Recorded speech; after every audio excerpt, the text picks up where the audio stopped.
What athletes should be on Twitter that are not on Twitter? Also, Obama didn't follow the Cubs, but we'll get to that in a little bit. So there's a lot of breaking news when it comes to social media, and the social media following has been a lot of interest and debate on TYT Sports and the post game. It's called The Rundown, by the way. And one of the most recent joinees of Twitter is Tony Romo, quarterback for the Dallas Cowboys, and I can't wait to hate tweet him every week. But what it comes down to is, first of all, was it a good idea or a bad idea for any star athlete to now join social media, knowing what can come of that, Francis? I mean, I think it's always good to be on Twitter and be interactive. I mean, obviously there's some people that use it. They don't know how to use it, basically. And these are the people that we assume are in control of their own Twitter, like fully, because we talked about before, some people have people that are in charge of their Twitter and they share their thoughts, which is kind of smart when you've got millions of followers, because you need to be sure not to offend anyone, and it can only come into sight that when you see those people that are arguing back and forth with people on Twitter, right. They're in full control of their own, and they're just like, I hate this guy, I'm going to respond, and before you know it circulates. But I think it's always good. I always promote that you should interact with your fans. It's still surprising to me that you said Tom Brady's only on Facebook and Instagram, but not on Twitter. But not on Twitter. But Twitter is like, for me, is one of the most interactive. You just talk back and forth. On Facebook, you share a status, and it goes all the way down. It's the quickest 140 characters to get yourself fired in a split second. Absolutely. David, what's your thoughts on this? You know, we were at the post game the earliest to go into this Twitter sports space. We started buying up all the URLs when Twitter had 250,000 unique visitors and no one was paying attention to it. So we owned sportstweets.com and athletetweets.com, and I felt back then that unlike the official websites for these athletes where they felt prepared by their PR team and never felt authentic, I felt like Twitter was the one thing where you could actually get the real viewpoints of an athlete because they always have their phone with them, and even an athlete can put together 140 characters semi-coherently. So I felt like this is the right medium for athletes to actually connect with their fans.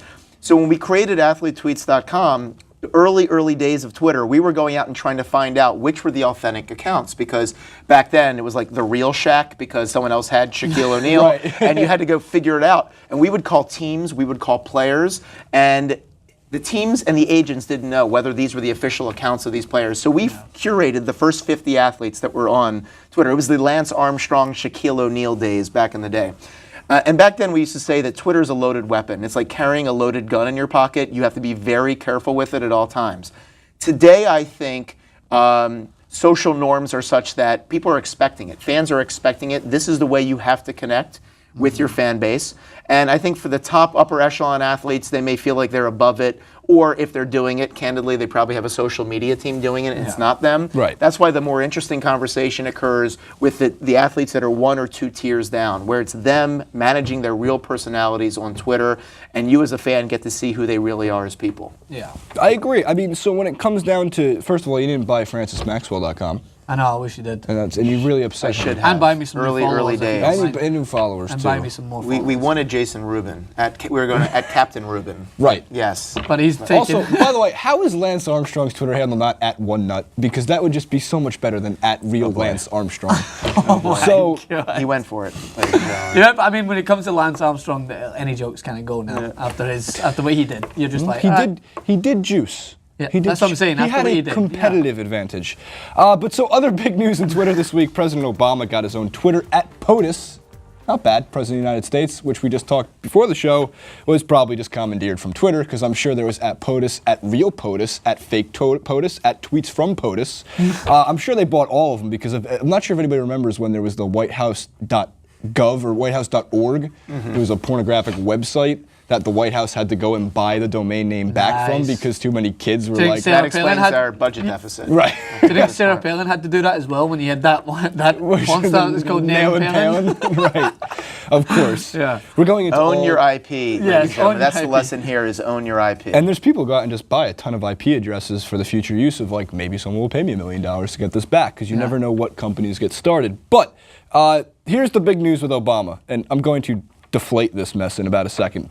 He followed the Blackhawks, the Bears, the White Sox, and the Bulls, but he did not follow the Cubs. Because he's not a Cubs fan. Therefore, he doesn't have to follow the Cubs. You know, he didn't follow the New York Giants. Does that mean he hates all of New York? Did he follow Glasgow Celtic by any chance? I don't think he followed Glasgow Celtic. But Snoop Dogg does. I want to know who Chris Christie will be following. Because Probably being from that Philadelphia era, area and having his state that also abuts New York, you can offend your entire home state base by then following the Dallas Cowboys and the newly found Tony Romo on Twitter. I will not be following Tony Romo, by the way. I will only be hate tweeting him. Did I mention this already? I need to mention it twice. Tweet him without following. That's a double insult. Objectively speaking, he's a good quarterback. But so I think we're all pretty much in agreement here that there's no big deal if you don't follow the Chicago Cubs. No. He's a White Sox fan. It just makes sense. Besides, White Sox have at least won a World Series in the past 100 years. Finally, if you guys could force one athlete not on Twitter to join, who would you want to see sending out tweets and why? So I didn't find him, right? So I was looking for Zinedine Zidane. We know one of the most famous players in the world. The reason why, right? I did find this one Twitter handle that was like his name, Zinedine Zidane. He had 37,000 followers and he only followed 10. And on the caption it said, "Trying to get this thing verified. We'll come back to you soon," as if he's trying to authenticate that this is actually really him. And I was like, right, okay. But the reason why I want Zidane on, if he's not, some person might prove me wrong, is because a guy who's willing to headbutt someone in a World Cup final, jeopardizing his country's chance to win it, is bound to have some strong opinions. Right. And I would like to see him on Twitter sharing those opinions. So Zidane, if you're watching, follow me on Twitter. There you go. Yeah. David? You know, I'm told that Derek Jeter is not on Twitter, and I'm not a Derek Jeter fan at all, but I think it's ironic that he starts the Players Tribune because his whole thing is we need to give players a voice to be able to speak to their fans, yet he is not on Twitter as the head of this organization that's supposed to be telling people that they should have a communication level with their fans. So to me, that just doesn't make sense. If you want to move outside of athletes, and maybe even a little outside of Twitter, I want to see Vin Scully on Instagram. I want 15-second clips or maybe 6-second vines, perhaps, from Vin Scully, the greatest of all time. He made a story about Mike Matheny and bird poop, the most interesting story you've ever heard in your life. And that was on a broadcast last year for the Dodgers. I was in such shock, I pulled over on the highway to listen to this story because I could not believe this happened. I will leave that link. Deadspin was all over it when it happened. I mean, Peyton Manning's not on Twitter. Tom Brady's not on Twitter.